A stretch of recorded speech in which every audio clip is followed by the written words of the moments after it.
Hey guys, and welcome to Wednesday with Born Again to Live. And how about Steve yesterday? Oh my gosh, I always love hearing from Steve, and I love that he kind of ushered in our next 200 episodes, Eric. Yeah.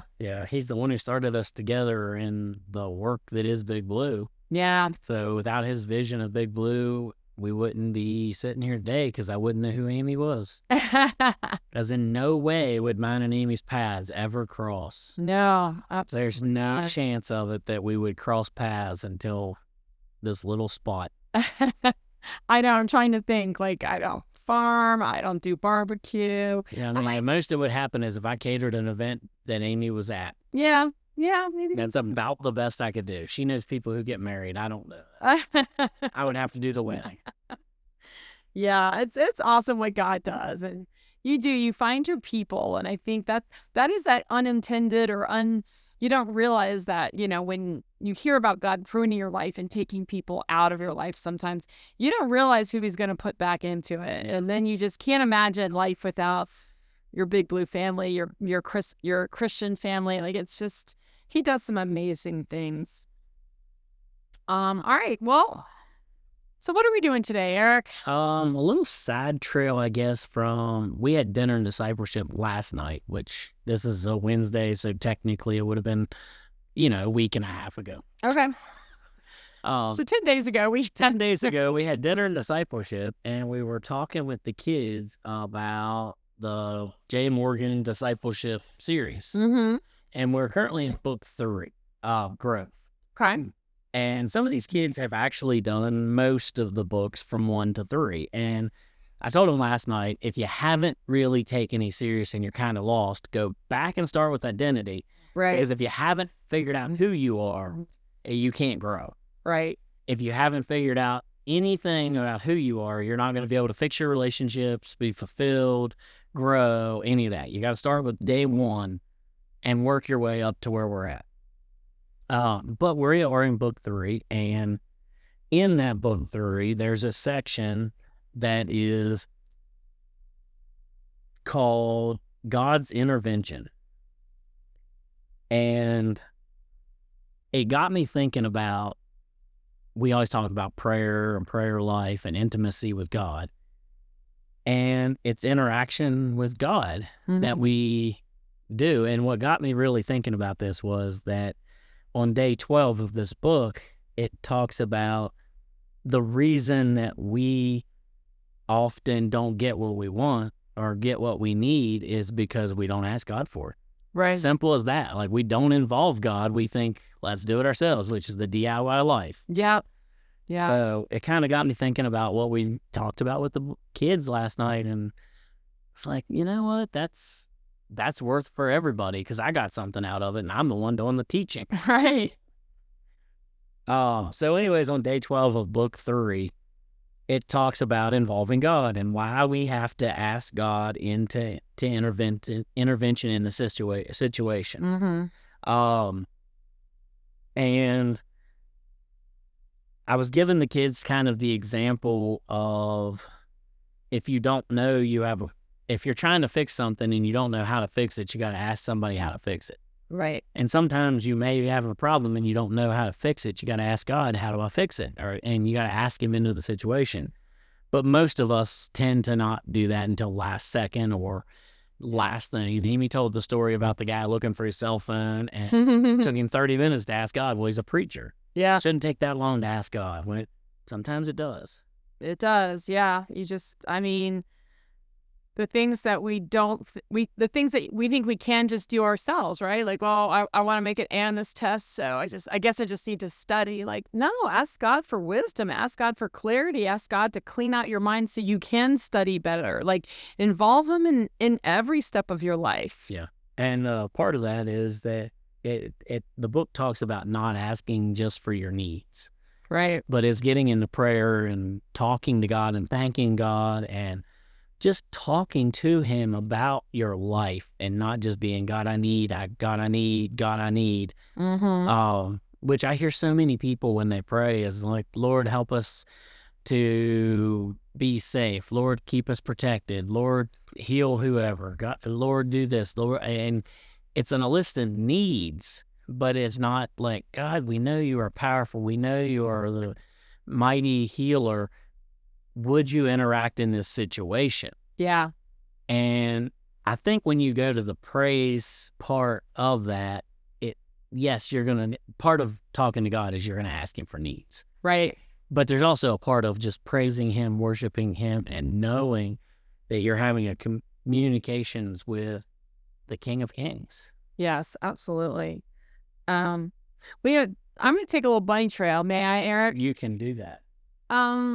Because I feel like, I go to God every day in prayer. I lift up, I always thank him. Like, honestly, one of the things I say first is like, thank you for a great night's sleep. Like, I get really good rest, Eric. I know you only sleep like 3 hours, but I sleep really well, and I always wake up refreshed and like ready to hit the ground running. And I love that. And I don't want to ever take that for granted, because I know a lot of people struggle with falling asleep and staying asleep. And so, out of the gate, God, thank you for a great night's rest. Thank you for just a new day and whatever you have for me. And that is a much different thing than saying like, here's what I want, like whatever you have in store for me. But, there's been some things I've been praying for a very long time. And things like, I'm just like, God, give me some wisdom on this. Like, because I think when things don't go according to how we think they should, we're always left with this why, right? Eric, you might be thinking like, why did this divorce have to happen? Or, for me, like, why did my dad have to die when he died? Or, why did I not have any kids? Or whatever the questions that we are facing, why is this relationship strained? Why did this person walk out of my life? Like, we have those things that just eat away at us. And day after day, even year after year, we're praying for these things, right? And I'm just even looking at this part in this book that says, you may wonder, why doesn't God just do the right thing, in finger quotes, anyway? Why do I even have to ask him, right? So yeah. I love how it says right in quotes, because that's kind of what I was thinking about as I'm driving along, and I'm just thinking about these things in my life and wondering, like, why is God putting me through all this?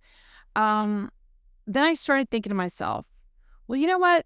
I guess the good news is someday when I get to heaven, I'll have an answer to my struggles and all my suffering. Because, Jesus does say we're all going to suffer. So I'm thinking to myself, someday I'm going to know. I'm going to have those answers. God, why'd you put me through this? Why did this part of my life fall apart? Why did this part never happen? Why does my life not look like everybody else's? Whatever these questions are, these struggles are. And then, like, I thought about that. Like, yeah, I'm going to get those answers when I get to heaven. But then I thought about it.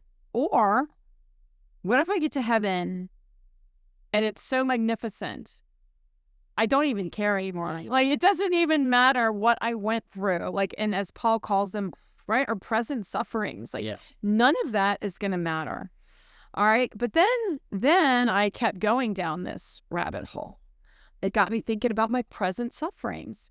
And I thought, what if I'm the problem? And I don't mean that like I'm the bad guy, but I thought, what if I'm defining all of these things in my life that I don't think are going right? Yeah. What if I'm defining them as struggles and sufferings, but they're not? Because everything in my life has, to this point, got me to God and allowed me to be used by God. And what if everything that I think is a problem, a struggle, a suffering, a brokenness, it's all part of his plan, right? Yeah. I mean, if it wasn't for COVID, which I know is a horrible time for a lot of people, I don't think I'd be at Big Blue.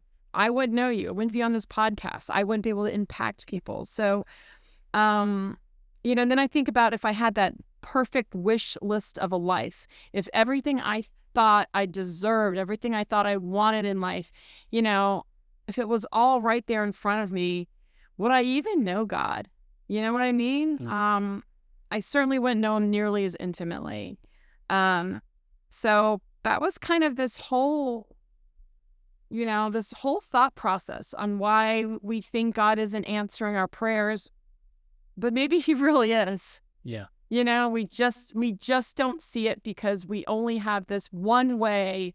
I say I want love in my life, and people might be, well, that's I want love from a child, from a husband, from a dog, from a whatever it is we want love from. And God's like, I'm going to show you a love that never ends. I'm going to show you more love than you dreamed of. And if we're just still focused on that one person that isn't loving us, be it a boyfriend, an ex, a fiance, or whatever, if we're just focusing on that one person, we miss out on these answered prayers that God has for us. Yeah, it's our definition of love, not God's. But Well, yeah, and it's our definition of answered prayers as well, right? yeah. So anyway, that's my rabbit trail, Eric. That's a pretty good rabbit trail. Pretty deep for a drive down 66, huh? It is. That's I guess going back to the book here and some of the what's said in day 12 here. Wow. Part of it is our authority and responsibility. And I think this is what we got to start trying to look into ourselves and remembering, yes, we are a child of God. I am a child of God. And as a child of God, I have the authority to do things. Yeah. God has given me the responsibility to subdue the earth and to make it his kingdom. And how do we do that? Well, we have the authority to do a lot of things through prayer in Jesus' name. Yeah. And I think that's where we got to figure out when you're praying, it's not just asking God to interact in a situation and then you sit back in your easy chair and say, all right, God's got it. I gave it to him. Sometimes we have to say, God, I am praying that this situation will change according to your word because of this. Rob Reynolds talks about casting out demons, and Jay talks about healings. And they don't use the terminology of God. A lot of times it's, I've cast out demons, because we have the authority to do that. Yeah. We have the power to do that. We have the authority and the power to interact in a situation and get healing. Now, we are not physically healing them. God is healing them through our prayers at that moment. Right. But we have that ability to call on that healing. We have the ability to cast that demon down. Yeah. But we can't do that if we're not given that ability and that freedom by God to say, you can change the situation. It's on you, not me. Yeah. I've already given you that. That's very true. So that's what we have to realize in day 12 here, is that we have some responsibility. We have that. We have to do that. Yeah. And I think God's waiting for us to move in faith and trust in him, because if we don't think God is really capable of healing, we're not going to pray for healing. We're just not. So he needs us to have enough faith in him. He needs us to surrender ourselves to him so that we do call out to him. God, you need to be in this with me. Yes. We're not going to do it all on our own and not in our own strength, but we do have the power of the Holy Spirit, which Paul writes, it's the same power that raised Jesus from the dead. That's crazy to think about sometimes, that we have that powerful of a spirit. And again, most of the time, I believe we do quench that spirit. We just, we hold God's spirit down. We don't ignite the power of the spirit because we don't believe.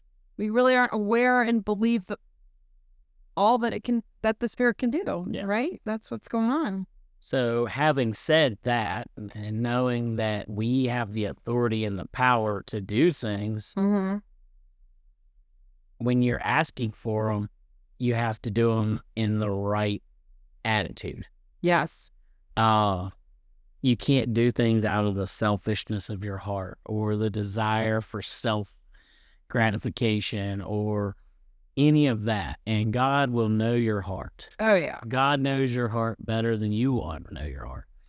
He knows what you're thinking, how you're thinking it. And if you're asking for a healing so you get glory, that's not going to happen. Yeah. You got to check your attitude. And our prayer life, the question I kept asking the kids was, how's your prayer life? Is it, do I pray to God when I need him, or do I just pray to God because I want to talk to him? Yeah. I know they live in texting world.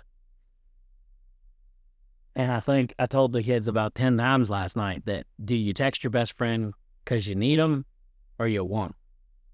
And so I talk to God because I want him, not because I need him. Yeah.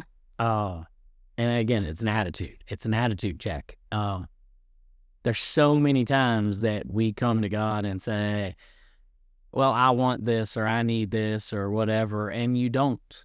Like, you don't need whatever you're asking for. You want it, but you don't need it.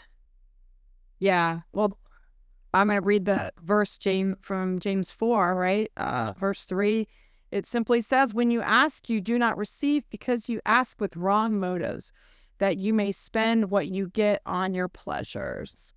And yeah, we ask God for things not because we want to see his glory, not because we want to see people moving closer to Christ. We just want to make ourselves look better. We want to say ha ha ha to our enemies. We want to glorify ourselves in front of our peers or whatever it is, right?